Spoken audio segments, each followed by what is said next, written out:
All right, welcome everybody. I'm Lucian Fogoros, and today we're talking about AI in process safety. And with us, our guest is Chris Stogner, the Director of Offer Management at Schneider Electric. Welcome, Chris. Hi, Lucian. Thanks for having me. Sure. So, Schneider Electric's recent patent introducing AI to process safety is a groundbreaking step forward. It's exciting to see how AI is being leveraged to automate hazard analysis, improve hazard operation studies, and enhance functional safety, basically the boomable industry. As the Schneider Electric Director of Offer Management, you're right there at the forefront of advancements. Can you share your perspective on how this innovation reshapes the safety practices and its potential to transform the industry? Yeah, I can. And I do want to be clear, and this is probably a little bit different than most announcements that we do, in that we don't actually have a product yet, right? What we have is a patent, right? We know that there is a problem that needed to be solved, and it still needs to be solved. And process safety is not generally an area where people want to rush innovations, right? But we know that the use of AI should be very applicable. And so, we started doing this research, and we found a methodology to automate some of the process safety steps, in particular the very beginning when we do a hazard operability study, or HAZOP, which the industry uses. And what we're really trying to do now is let the world know that we have this patent, and see if we can get people interested in adopting this technology, how we could apply it to their standard work practices, because we do think it would make the world a safer place.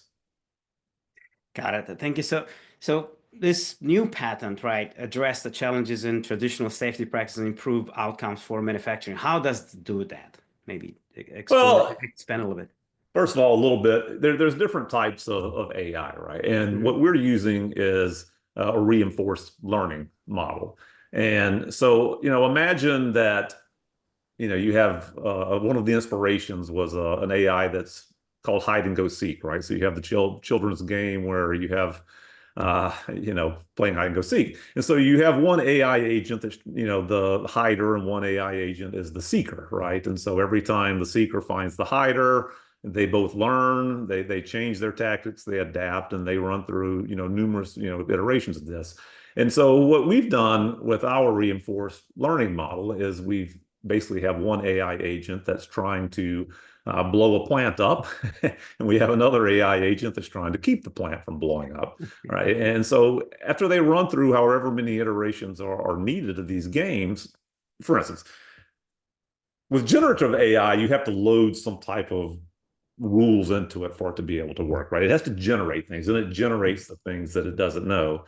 With reinforced learning, it doesn't have to know anything. It just tries random things, and then it gets a reward based off how successful the thing that they tried are. So after these two agents run through thousands of iterations, it's identified all of the risks that could go wrong in the process, and as well as identified all of the protection layers that could be put in place to mitigate those risks. So, your HAZOP's done, and your layers of protection analysis are done.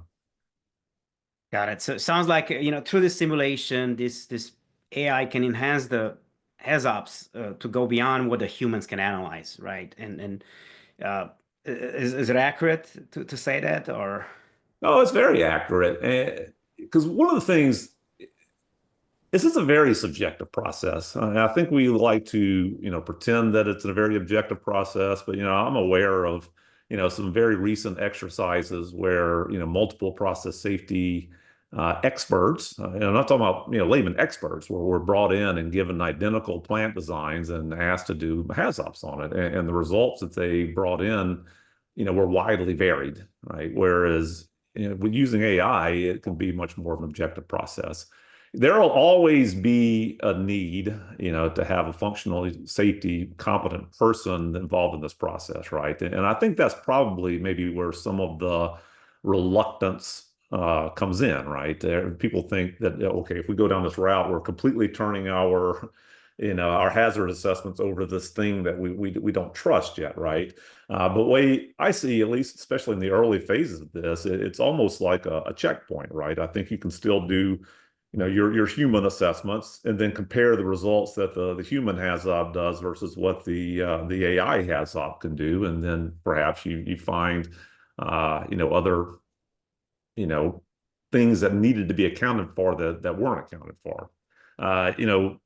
One of the things that the challenge is when we've brought this to several of our traditional manufacturers in our segments, they all see the need. Nobody doubts that this isn't a process in need of improvement. So that there's interest there, but I think also nobody wants to be the first. But when you think of a big enterprise, right? Some of these global operators, I mean, they may have 50 different operating facilities around the world.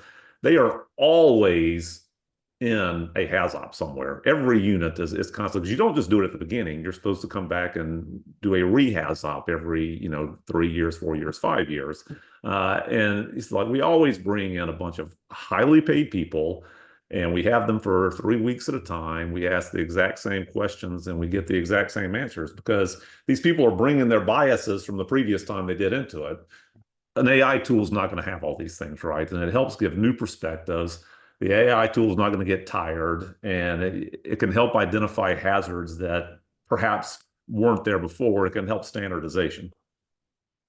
That's an interesting point, that perception and the background information a specialist in the area comes with it, with a bias about it. I think there was another study on a different area in healthcare where they tested Gen AI versus doctors, and Gen AI was about 90% versus the 75% that Gen AI with the doctor because of the perception of the Yeah. people and the baggage of information they have on detecting, I think it was detecting cancer, what they did a study, Mhm. if I'm paraphrasing Peter Diamandis on that. But maybe in your conversations you have with the large customers, maybe expand a little bit on the role that you see in streamlining the entire safety cycle, life cycle from hazard identification to validation and safety mechanism, and maybe anything that jumped out of you, some direct operational efficiency comments there from the We have customers. this patent already, and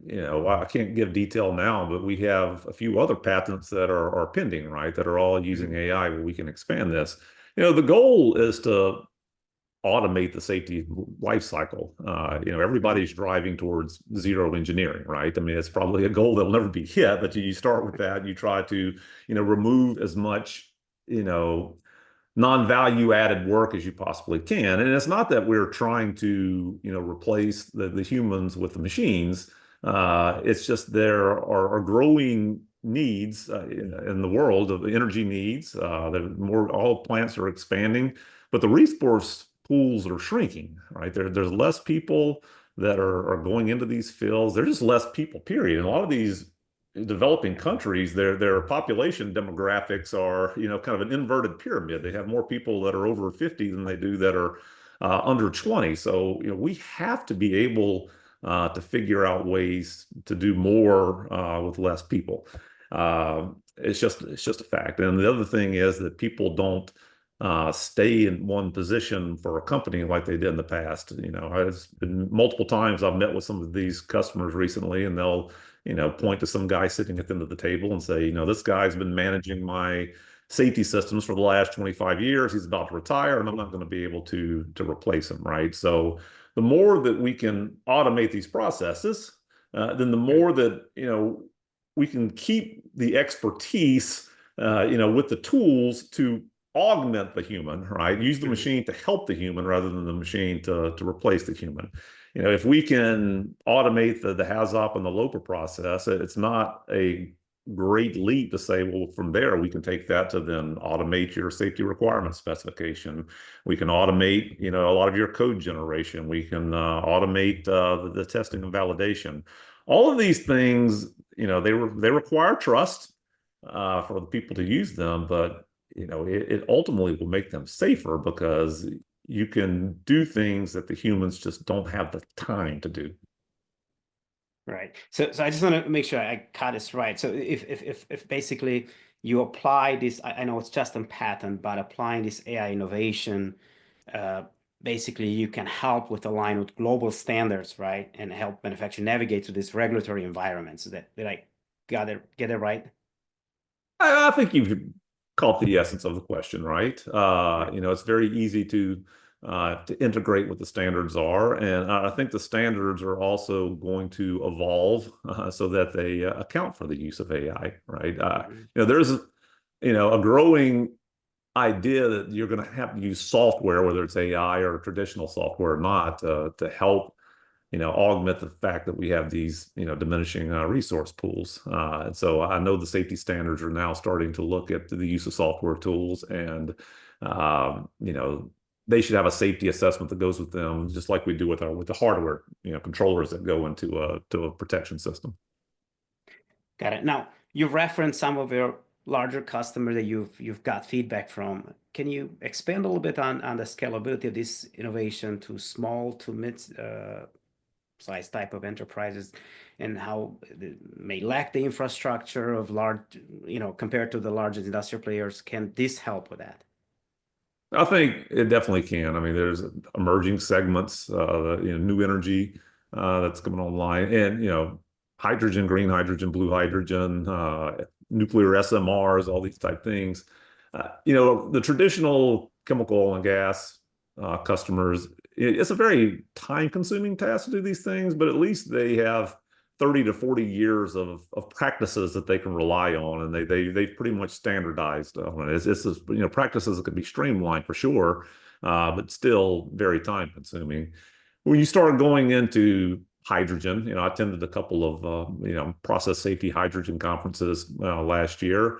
Uh, they're not as mature in their mindset. They don't have 30, 40 years of experience of doing these type things. And then I think that they could benefit from a tool that helps, streamline this process even more so than the people that have been doing it for 30, 40 years. Hydrogen has a lot of promise as a new energy source. But it's also very high risk. And, I think we all are aware of the Hindenburg, right? So now you're taking production, at least with an oil refinery, right? You have, very few of them around the world, and all of this risk is very centralized. And we start talking to some of these new energy concepts where we're decentralizing, we're moving this risk, out smaller production and more sites. You won't have the human resources to be able to do all these assessments on a broad scale like this, and they're going to need something, and they're going to need to use tools like artificial intelligence to help do these things.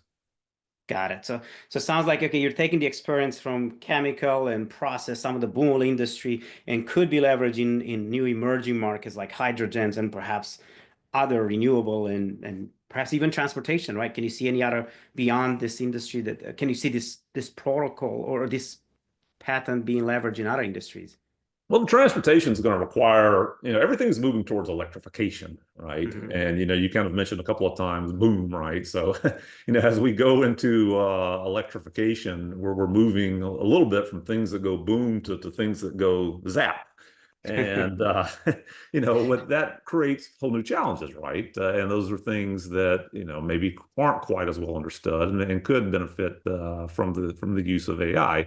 There's going to be huge investments in electrification of the world, in the coming years, just because, we have to satisfy all of the goals that we have for electric cars and AI and data centers. I actually read a quote from Elon Musk just a couple of days ago that he said that if 1 in 10 Americans write a single 100-word email in ChatGPT, a week, I think that is something like 121 gigawatts of power that's required to do that. And that's equivalent to the total draw for Washington, D.C. for how much they do, right? So we don't have the power structure in the world right now to be able to do that.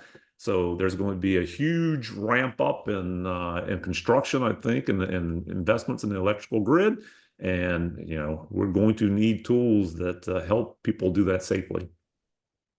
Yes, thank you, Chris, for sharing the insights. And if you're in the audience, feel free to leverage the hashtag to ask the question. We'll get Chris and his team to answer them.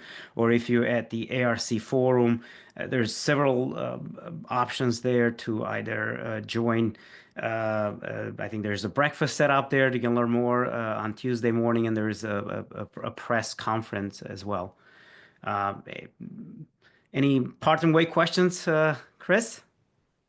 Something we're very excited about. This is a new frontier. With Schneider Electric, in particular, our Triconics product line. We've kind of always been first to the market with any innovation when it comes to safety, and we were the first to have a patent with artificial intelligence. But it's not just enough to have the patent. We want to have people come forward to us and express an interest and work with us and bring something to the market that's really going to help them be more safe and more profitable. Thank you, and look forward to learn more and new use cases for it. Looking forward to learn more during the ARC forum. Well, thanks for the opportunity to discuss. I appreciate it.